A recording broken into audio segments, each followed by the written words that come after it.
जय Hind defence lovers. आज की टॉप हेडलाइंस कुछ इस प्रकार है। इंडियन नेवी की ALH हेलीकॉप्टर की इमरजेंसी लैंडिंग वाले इंसिडेंट के बाद इंडियन आर्म फोर्सेस के सभी ALH ध्रुव हेलीकॉप्टर्स के ऑपरेशंस पर लगी है रोक। ऑस्ट्रेलियन नेवी के साथ मेड इन इंडिया ड्रोन्स को सप्लाई करने पर चल रही है बातचीत। टाटा कंपनी भारत में प्रोड्यूस करेगी F-16 फाइटर्स के विंग्स। आर्मेनिया का भारत के लिए एक महत्वपूर्ण प्रस्ताव, और पाकिस्तान यूक्रेन को सप्लाई करेगा यूक्रेन से खरीदे गए टैंक्स।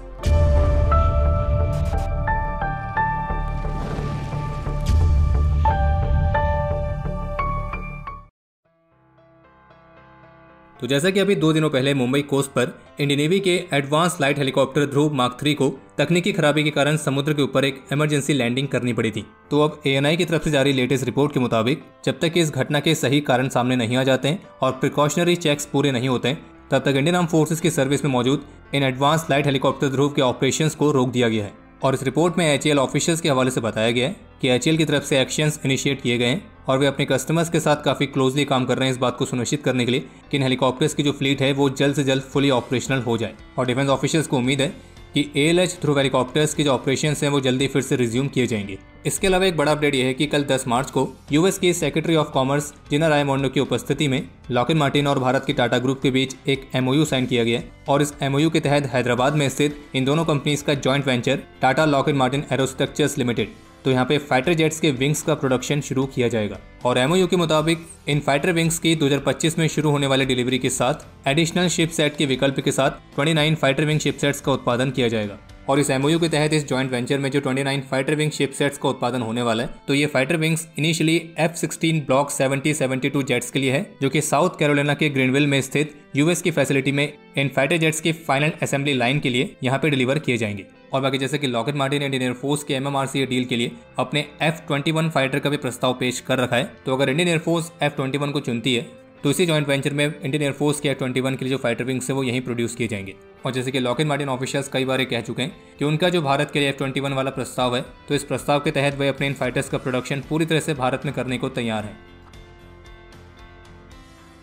ANI की तरफ से जारी लेटेस्ट रिपोर्ट के मुताबिक भारत की ड्रोन स्टार्टअप सागर डिफेंस इंजीनियरिंग ऑस्ट्रेलियन नेवी के लिए made in India drone supply करने को लेकर बात कर रही है। जैसे कि आप सभी को ध्यान होगा कि सागर डिफेंस इंजीनियरिंग भारत का वही स्टार्टअप है जिसने भारत का पहला ह्यूमन कैरिंग ड्रोन बनाया है, जिसका नाम है वरुण, यानी कि एक पैसेंजर ड्रोन जिसका इस्तेमाल एक इंसान को भी कैरी करने के लिए किया जा सकता है इमरजेंसी सिचुएशंस में। और ANI की इस लेटेस्ट रिपोर्ट में नेवी ऑफिशियल्स के हवाले से बताया गया है कि अब ये Indian firm royal Australian navy के साथ भी वहां मौजूद उनके लोकल पार्टनर के माध्यम से अपने made in India drone supply करने के लिए बात कर रही है। और जबकि इंडियन नेवी सागर डिफेंस इंजीनियरिंग के इन ड्रोन्स को खरीदने के लिए ऑलरेडी ऑर्डर्स प्लेस कर चुकी है। इसके अलावा एक अपडेट यह है कि आज शनिवार को इंडियन आर्मी की चेतक कोर ने एक्सरसाइज चेतक चौकस को कंडक्ट किया था और इस दौरान रियर एरिया सिक्योरिटी को और मजबूत करने के लिए सभी स्टेक होल्डर्स के साथ डेटाबेस की प्लानिंग, प्रिपरेशन, फैमिलियराइजेशन, अपडेशन, इन सभी पर फोकस किया गया है। और जबकि इससे पहले कल इंडियन आर्मी की डेजर्ट कोर ने भी टैक्टिकल फ्लोटेशन को कंडक्ट किया था, जिसमें ऑल आर्म्स कॉम्बैट सिमुलेशन के तहत ऑपरेशनल पैरामीटर्स को वैलिडेट किया गया है। और ऑफिसर्स के मुताबिक इस तरह की जो ड्रिल्स होती हैं, तो ये आर्मी कमांडर्स और ट्रूप्स में किसी भी तरह की सिचुएशन में मिशन को अंजाम देने के लिए उनके कॉन्फिडेंस को बढ़ाने में मददगार साबित होती है। और डेजर्ट कोर द्वारा कंडक्ट की गई इस एक्सरसाइज का नाम था जल तरंग। तो जैसा कि पिछले साल 9 मार्च को भारत की एक मिसाइल एक्सीडेंटली फायर होकर पाकिस्तान में चली गई थी और फिर जिसके बाद भारत की तरफ से क्लियर भी कर दिया गया था कि हाँ, ये हमारी मिसाइल थी जो गलती से फायर होकर आपकी तरफ चली गई थी। और इससे जुड़ी इंडियन एयरफोर्स की जो कोर्ट ऑफ इंक्वायरी थी वो भी पूरी हो चुकी थी और इस मामले पर दोषी पाए गए इंडियन एयरफोर्स के 3 ऑफिसर्स को सर्विस से टर्मिनेट भी किया गया था। लेकिन कल शुक्रवार को पाकिस्तान ने एक बार फिर से अपनी इस डिमांड को दोहराते हुए ये कहा है कि वो इस एक्सीडेंटल मिसाइल फायरिंग वाले मामले पर एक संयुक्त जांच चाहता है और उसे भारत से इस इंसिडेंट का एक सेटिस्फैक्ट्री रिस्पांस चाहिए, यानी कि ऐसी प्रतिक्रिया चाहिए जिससे वो संतुष्ट हो सके। पाकिस्तान के फॉरेन ऑफिस का कहना है कि 1 वर्ष बीत जाने के बावजूद भी भारत सरकार ने इस गंभीर घटना के तथ्यों को सटीक रूप से स्थापित करने के लिए संयुक्त जांच की पाकिस्तान की मांग को स्वीकार नहीं किया है। और इस मामले पर भारत ने अपनी इंटरनल इंक्वायरी की फाइंडिंग्स भी पाकिस्तान के साथ शेयर नहीं करी है। तो इसलिए पाकिस्तान एक बार फिर से अपनी इस मांग को दोहराता है कि वो इस इररिस्पॉन्सिबल इंसिडेंट में एक संयुक्त जांच चाहता है। वैसे पाकिस्तान की तरफ से इस तरह के स्टेटमेंट्स देखकर कभी कभी वाकई में समझ में नहीं आता है कि आखिर ये चाह क्या रहे हैं। अब इनको चाहिए कि भारत इनके साथ उनकी इंटरनल इंक्वायरी के फाइंडिंग्स को शेयर करे। अब जब भारत ने क्लियर कर दिया है कि क्या हुआ था और इसके लिए जो जिम्मेदार है उनके लिए एक्शंस भी ले लिए गए, तो अब इंटरनल इंक्वायरी की रिपोर्ट पढ़ के करेंगे क्या। अब वो बात अलग है कि अगर पाकिस्तान बाद में ये कहने लगे कि ये कोई एक्सीडेंटल मिसाइल फायरिंग नहीं थी बल्कि भारत ने जानबूझ के मिसाइल फायर करी थी, तो फिर उस पर हम क्या ही कहें। बाकी तो आप समझदार हैं ही। समझ रहे हो आप समझ रहे हो। और रही बात संयुक्त जांच की, तो पाकिस्तान को सबसे पहले अपने उन चाइनीज एयर डिफेंस सिस्टम्स की जांच करवानी चाहिए कि जो भारत की गलती से फायर हुई मिसाइल को भी डिटेक्ट नहीं कर पाए। बाकी एक अपडेट ये सामने आया है कि पाकिस्तानी आर्मी ने जो लेट 1980s में यूक्रेन में बने 350 T-80UD मेन बैटल टैंक्स को खरीदा था, तो अब पाकिस्तान इनमें से कम 44 टैंक्स वापस से यूक्रेन को देने के लिए तैयार है। और जैसे कि आप सभी जानते हैं कि रशिया यूक्रेन कॉन्फ्लिक्ट में पाकिस्तान अभी से नहीं बल्कि पहले से ही यूक्रेन को उनके वहां बने एम्यूनिशंस को सप्लाई करने में लगा हुआ है। और अब जो पाकिस्तान की तरफ से T-80UD main battle tanks Ukraine को देने पर विचार चल रहा है, तो ये बस इसलिए है ताकि पाकिस्तान को उसके बदले वेस्टर्न कंट्रीज की तरफ से फाइनेंशियल एड मिल सके। वैसे अगर देखा जाए तो पाकिस्तान की स्थिति फिलहाल अभी कुछ ऐसी है कि वो कुछ भी बेच सकता है पैसों के लिए। आर्मेनिया ने भारत को पर्शियन गल्फ ब्लैक सी कॉरिडोर के रास्ते रूस और यूरोप से कनेक्ट करने का एक नया प्रस्ताव दिया है। और इस प्रस्ताव के तहत जो भारत का मुंबई पोर्ट है उसे ईरान के बंदर अब्बास पोर्ट से जोड़ते हुए आर्मेनिया के रास्ते यूरोप या फिर रशिया तक जोड़ा जा सकता है। और इस कॉरिडोर के जरिए भारत टर्की और पाकिस्तान के मित्र अजरबैजान को बाईपास कर सकेगा। और आर्मेनिया का जो ये प्रस्ताव है ये भारत की मदद से आर्मेनिया को आर्थिक रूप से मजबूत करने में भी मदद करेगा। और इसी वजह से आर्मेनिया चाहता है कि भारत उसके इलाके में इस नए कॉरिडोर को बनाने में निवेश करे। बाकी इसके अलावा एक अपडेट यह है कि पूरे 10-11 लोगों की एक बहुत बड़ी कॉन्फ्रेंस को संबोधित करते हुए पाकिस्तान के विदेश मंत्री बिलावल भुट्टो ने अपने विदेशी एक्सेंट में ये कहा है कि जब भी कश्मीर का मुद्दा उठाया जाता है तो हमारे भीतर के दोस्त, हमारे पड़ोसी देश जोरदार आपत्ति जताते हैं।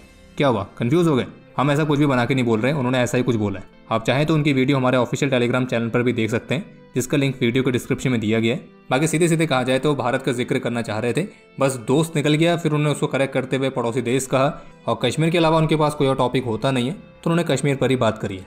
और इसके साथ उन्होंने ये भी कहा कि संयुक्त राष्ट्र में हमारे एजेंडे के केंद्र में कश्मीर को शामिल करने की जो हमारी कोशिश है तो उसमें हमें विशेष रूप से काफ़ी कठिनाइयों का सामना करना पड़ता है।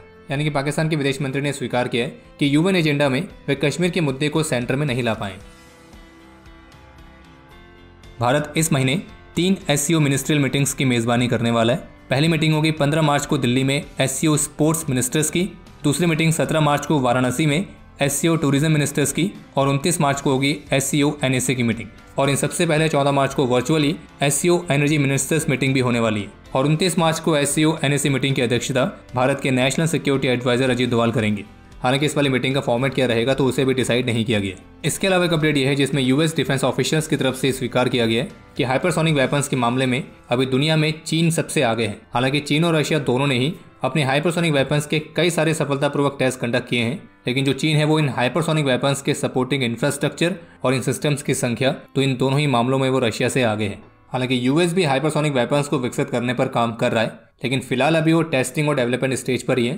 पर यूएस ऑफिशियल्स की तरफ से ये भी कहा गया है कि फिलहाल अमेरिका की उनके हाइपरसोनिक वेपन्स को न्यूक्लियर वॉरहेड के साथ इक्विप्ड करने की कोई योजना नहीं है। इसके अलावा एक अपडेट यह है कि ईरान ने रशिया से सुखोई Su-35 फाइटर्स को खरीदने के लिए डील को फाइनलाइज कर लिया है। बाकी जैसा कि आप सभी जानते हैं कि रशिया यूक्रेन कॉन्फ्लिक्ट में ईरान की तरफ से भी रशिया को कामिकाज़े ड्रोन सप्लाई किए गए थे। बाकी अब समय है आज के इतिहास का। आज के दिन 2022 में जम्मू कश्मीर के कुपवाड़ा में देश के प्रति अपना कर्तव्य निभाते हुए लांस हवलदार बी चंद्रशेखर रूपचंद्र ने अपने जीवन का सर्वोच्च बलिदान दिया था। आज के दिन 2017 में छत्तीसगढ़ के सुकमा में नक्सल्स के साथ हुए एक मुठभेड़ में अपने अदम्य साहस और वीरता का परिचय देते हुए सीआरपीएफ के 12 वीर वीरगति को प्राप्त हुए थे। आज के दिन सन 2000 में उरी में एलओसी के साथ एक घुसपैठ को नाकाम करते हुए अपने अदम्य साहस और वीरता का परिचय देते हुए कैप्टन ओमकार नाथ राव ने अपने जीवन का सर्वोच्च बलिदान दिया था और इन्हें मरणोपरांत सेना मेडल से सम्मानित किया गया। आज के दिन 1986 में सियाचिन ग्लेशियर में ऑपरेशन मेघदूत के दौरान नायब सूबेदार नफेज सिंह ने भी अपने जीवन का सर्वोच्च बलिदान दिया और इन्हें मरणोपरांत सेना मेडल से सम्मानित किया गया। आज के दिन 2022 में जम्मू कश्मीर में हेलीकॉप्टर क्रैश में मेजर संकल्प यादव ने भी अपने जीवन का सर्वोच्च बलिदान दिया था। बाकी आपके लिए आज का प्रश्न है कि वर्तमान समय में इंडियन आर्मी की फ्लीट में कौन कौन से हेलीकॉप्टर्स ऑपरेट किए जा रहे हैं। समय है आज के टॉप 3 कमेंट्स का, जो ये रहे आपकी स्क्रीन पर।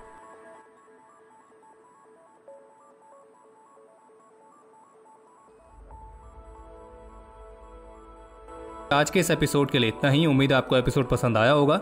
अगर पसंद आए तो वीडियो को लाइक कीजिए, शेयर कीजिए और बाकी हमारे मर्चेंडाइज के नए डिजाइन को चेकआउट करना ना भूलें, जिसका लिंक आपको वीडियो के डिस्क्रिप्शन में मिल जाएगा।